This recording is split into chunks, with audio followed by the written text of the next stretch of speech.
Hi and welcome back to my channel. This is Namita and hope you guys are doing absolutely fit and fine. और अगर आपको ही मेरी तरह bracelet पहनने का बहुत ही शौक है तो आज मैं आपको बताने वाली हूँ एक यूनिक सा ब्रेसलेट जो कि मैंने अभी पहन भी रखा है और इसे मैंने अपने ओल्ड जीन्स से बनाया। तो अगर आपके पास भी कोई पुराना सा ओल्ड जीन्स पड़ा हुआ है ना तो आप उससे बहुत सारे एसेसरीज बना सकते हैं। तो आज हम बनाना सीखेंगे ये ब्रेसलेट।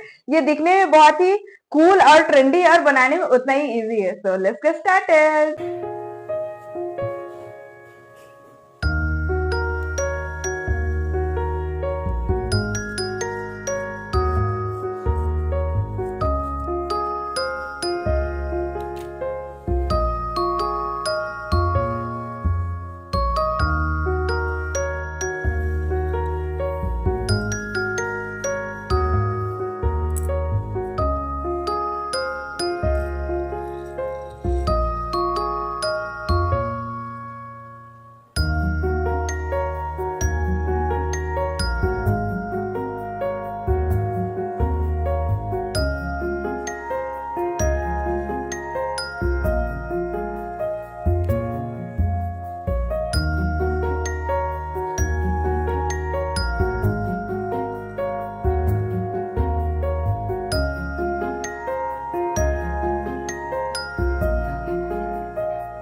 और आज का वीडियो अगर आपको पसंद आया तो please do like share and subscribe to my YouTube channel. मिलते हैं अगले वीडियो में। Till then see you, bye bye, have a nice day.